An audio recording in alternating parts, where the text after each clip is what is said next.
முந்தைய நாள் நடந்தத ரஹீம் மறக்கவே முடியல. அந்த பழைய லாக்கெட், அதுக்குள்ள இருந்த 30 வருஷம் பழைய படம், அதே பாய்க்கடை, அதே இடம். இந்த தாத்தா யார்? எப்படி இந்த கடை அவருக்கு தெரியும்? என்னும் கேள்விகள் அவன் மனசுக்குள் சுத்திக்கிட்டே இருந்தது. அடுத்த நாள் சூரியன் எழுந்ததும் ரஹீம் கடையை திறந்தான். அவன் கண்ணு ரோட்டோரம் பக்கம்தான் போய்க்கிட்டே இருந்தது. அப்போ தூரத்திலிருந்து அதே முதியவர் மீண்டும் மெதுவாக நடந்து வந்தார். கையில் ஒரு பழைய துணிப்பை. அவருடைய முகத்தில இன்னைக்கு ஒரு தீர்மானம் இருந்தது. கண்ணா, நேத்து நான் சொன்ன கதையை இன்னைக்கு சொல்லணும் என்று மெதுவாக சொன்னார். அவர் அந்த துணிப்பையை திறந்தார். உள்ள ஒரு பழைய டைரி, மஞ்சள் நிறம் பிடிச்ச பக்கங்கள், கிழிந்த ஓரங்கள். ஆனா அதுக்குள்ள ஒரு வாழ்க்கையின் முழு கதை. இது என் வாழ்க்கை டைரி. 30 வருடங்களுக்கு முன்னாடி இந்த பாய்க்கடைய நான் தான் ஆரம்பிச்சேன். ரஹீம் அதிர்ச்சியோடு கேட்டான். நீங்களா? அப்போ இந்த கடை? முதியவர் மெதுவாக சிரித்தார்.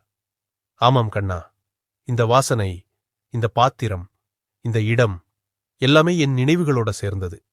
டைரியின் பக்கங்களை மெதுவாக புரட்டினார். அதில் ஒரு இளம் மனிதன் அதே பிரயாணிய சமைக்கிற படம். அந்த இளைஞன் இன்றைய அந்த முதியவர்தான். அந்த காலத்துல நான் பெரிய கனவுகளோட இருந்தேன். அன்போடு சமைச்சா உலகமே மாறும்னு நினைச்சேன். ஆனா ஒரு நாள் நான் செய்த ஒரு சின்ன தவறால இந்த கடைய விட்டு தூரமா போக வேண்டியதாயிடுச்சு. அவர் கண்கள் நனைந்தது. டைரியின் இன்னொரு பக்கத்தில் ஒரு கையால் வரைந்த வரைபடம். அந்த வரைபடத்துல இந்த இடம், இந்த பாய்க்கடை, ஒரு சின்ன அடையாள குறி. இந்த குறி ஒரு ரகசியத்தைச் சொல்றது. அதை நீதான் கண்டுபிடிக்கணும் கண்ணா. ரஹீம் ஆச்சரியத்தோட பார்த்தார். நானா? முதியவர் தலையசைத்தார். ஏனென்னா இந்த டைரியின் கடைசி பக்கத்துல. அவர் மெதுவாக அந்த பக்கத்தை திறந்தார். அதுல இன்றைய தேதி, அதே நாள், 30 வருடங்களுக்கு முன்னாடியே எழுதப்பட்டிருந்தது.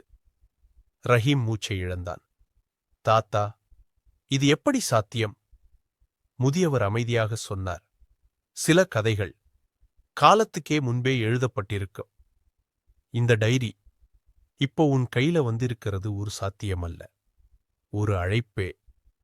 அந்த வார்த்தைகள் ரஹீமின் மனசுக்குள் ஒரு புதிய பயணத்துக்கு கதவை திறந்தது. இந்த பாய்க்கடை பிரியாணி இப்போ ஒரு சாதாரண கடை இல்ல. அது ஒரு மறைந்த வரலாற்றின் மையமாக மாறிக்கிட்டு இருந்தது.